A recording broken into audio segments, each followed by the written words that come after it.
तो हम बात करते हैं पिंच इफेक्ट की। पिंच इफेक्ट क्या होता है? तो देखिए, जब किसी बॉडी ऑफ द प्लाज्मा में से एक हाई डिस्चार्जिंग करंट पास करता है तो इसके अराउंड एक लार्ज मैग्नेटिक फील्ड बन जाती है। जब इसके अराउंड एक लार्ज मैग्नेटिक फील्ड बन जाती है तो वो साइड ऑफ द प्लाज्मा से प्रेशर अंदर की तरफ एक्सर्ट करती है, और जब प्रेशर अंदर की तरफ एक्सर्ट होता है तो एक पिंच सा, एक दबाव सा क्रिएट होता है, और इसको हम कहते हैं पिंच इफेक्ट। ये देखिए यहाँ पे क्या लिखा हुआ है, when a high discharge current passes through the body of the plasma, it is surrounded by a large magnetic field which exert pressure from sides of plasma, and the result compression is produced. The effect is known as pinch effect. तो ये आपने जाना कि pinch effect क्या होता है, ये इसकी डेफिनेशन आप लिख करेंगे। अब हम पिंच इफेक्ट की डेरिवेशन करने जा रहे हैं। तो अगर एम्पेयर सर्किटल लॉ की, तो एम्पेयर सर्किटल लॉ के अकॉर्डिंग ये चीज़ है, ये आपने केस पढ़ लेना है कि किसके लिए हमने एम्पेयर सर्किटल लॉ लगाया हुआ है यहाँ पे। अब देखिए, जे यहाँ पे ds को अगर हम dr की फॉर्म में लिखे तो वो कुछ यूँ लिखा जाएगा। अब यहाँ से ये 2 पाई कांस्टेंट है, ये कांस्टेंट इंटीग्रेशन के सिंबल से बाहर आ जाएगा, कुछ इस तरह से इक्वेशन बन जाएगी।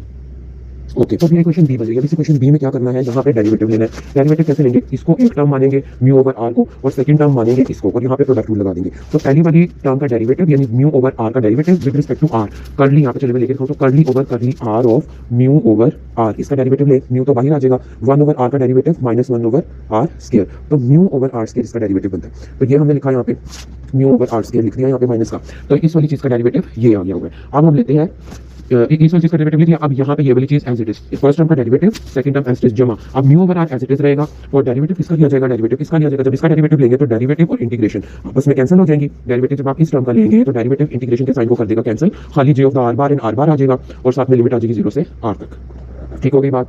अच्छा, अब क्या करेंगे, इसके ऊपर लिमिट लगाएं। जब r की आप लिमिट लगाएंगे इसके ऊपर r बार के अंदर, तो ये सिंपल r हो जाएगा, J of the r, J of the r. जब 0 लगाएंगे r की जगह तो फिर ये खत्म हो जाएगा, तो खाली J of the r and r आ जाएगा यहाँ पे। ये देखिए, जे ऑफ द आर, उस r को इस r के साथ कैंसिल कर दिया यहाँ से, ये ऊपर वाला r और ये नीचे वाला r, ये आपस में कैंसिल हो जाएगा, तो ये टर्म बच जाएगी। अब हम ये बात जानते हैं कि b किसके इक्वल था, b इक्वल था इस वाली चीज के 1 over r mu not J of the R integration के, तो एक r वहां से बच गया, माइनस साइन ऐसे ही आ गया, और ये यहाँ पे b लिख दिया गया। ठीक है, अब इसको इधर ले आए तो ये प्लस में हो जाएगा, साथ में ये चीज आ जाएगी, जे ऑफ द आर की वैल्यू निकालनी है तो म्यू को सिर्फ जाके डिवाइड करवाना पड़ेगा। ठीक है जी, अब हम ये बात जानते हैं कि magnetic force per unit volume क्या होती है। Magnetic force per unit volume आपने पढ़ा होगा, F of the V is equal to J cross D, या माइनस का जे डी, इसके क्रॉस प्रोडक्ट को खत्म करें तो यहाँ से हमने इसको इस तरह से लिख लिया magnetic force per unit volume को।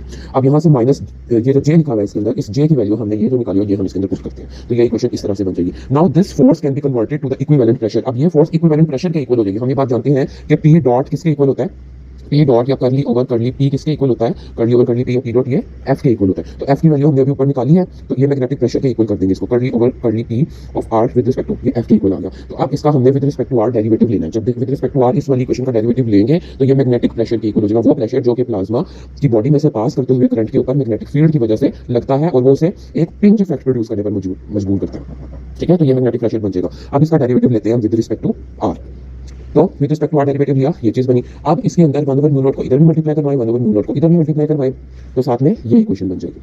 अच्छा, अब क्या करते हैं जी, थोड़ी सी हमने टर्म्स अरेंज यहाँ पे कर लेनी है, उसके बाद इसको इंटीग्रेशन कर लेना है। जब इंटीग्रेशन करेंगे हम बोथ साइड्स पर इंटीग्रेशन करेंगे तो ये डेरिवेटिव और ये इंटीग्रेशन आपस में कैंसिल हो जाएंगी, तो मैग्नेटिक प्रेशर की इक्वेशन ये बन जाएगी। और फाइनली अगर हम बात करेंगे हाई कंडक्टिविटी के केस की, तो हाई कंडक्टिविटी के केस के अंदर, ये जो हाई कंडक्टिविटी के केस के अंदर ये सेकंड टर्म पूरी की पूरी 0 हो जाएगी। जब सेकंड टर्म पूरी की पूरी 0 हो जाएगी हाई कंडक्टिविटी के केस के अंदर, तो मैग्नेटिक प्रेशर की इक्वेशन ये निकल आएगी। ठीक है, तो this is the magnetic pressure. Because of this pressure the plasma laterally contracted and hence pinch effect take place. इसी magnetic pressure की वजह से ही प्लाज्मा कॉन्ट्रैक्ट होता है और पिंच इफेक्ट प्रोड्यूस होता है। अगर हम प्लाज्मा को as a perfect gas consider करें, परफेक्ट गैस का आपको पता है P is equal to NKT होता है। ठीक है, इसकी इक्वेशन। तो अगर हम प्लाज्मा को परफेक्ट गैस कंसीडर करें तो फिर इस मैग्नेटिक प्रेशर की जगह हम लिखेंगे P is equal to the NKT। तो इस वाली इक्वेशन के अंदर हमने NKT लिखा क्योंकि प्लाज्मा को एक परफेक्ट गैस कंसीडर किया हुआ है यहाँ पे, तो ये चीज आ गई। अब हम ये बात जानते हैं कि B की वैल्यू क्या होती है, मैग्नेटिक फील्ड यहाँ पे mu naught divided by 2 pi r होती है। तो इस B की वैल्यू को इसके अंदर पुट करते हैं, इसका स्क्वायर करेंगे, म्यू का स्क्वायर, I का स्क्वायर, 2 का स्क्वायर, 4 पाई का स्क्वायर, पाई लार्जर का स्क्वायर लार्जर, और यहाँ से हम I के स्क्वायर की वैल्यू निकाल लेंगे। I के स्क्वायर की वैल्यू हमने यहाँ से निकाल लेनी है।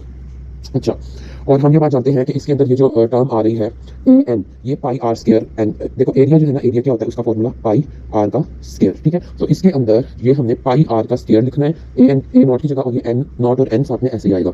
सो a naught is the initial cross section of the discharge and n naught is the initial particle density and I is the current in the discharge. तो ये कुछ टर्म्स इस वाली इक्वेशन में एक्सप्लेन की हुई है। तो ये थी पिंच इफेक्ट की डेरिवेशन। यहाँ से आप इसको स्क्रीनशॉट करें, और बहुत इजी डेरिवेशन लिखी हुई है विद रिस्पेक्ट टू बुक क्योंकि आपको पता है कि ऑनर्स के कोर्स की और बीएस के कोर्स की बहुत ज़्यादा मुश्किल होती है, ग्रेजुएशन के कोर्स की बुक्स मुश्किल होती हैं, इसीलिए यहाँ पे बहुत ही सिंपल और इजी डेरिवेशन लिखी हुई है। आप इसको स्क्रीनशॉट करें और यहाँ से इसको तैयार करें। Thank you.